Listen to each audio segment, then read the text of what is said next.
Heri kwa timu hiyo ya Kenya. Na kwingineko, mashindano ya dunia ya riadha za Masters huenda ikarejea nchini kwa mara ya kwanza tangia mwaka 1997.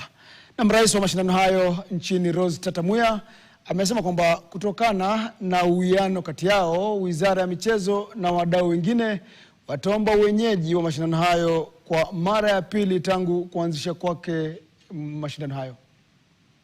Tumepewa nafasi ya kufanya bid, so tunaona World Athletics wametuletea World Championship 2029 na yetu tulikuwa tunatarajia 2030. So tutasonga mbele 2032, alafu tutajua ministry tunaenda kupanga Kenya, Ministry and Athletics Kenya tunaenda kupanga pamoja.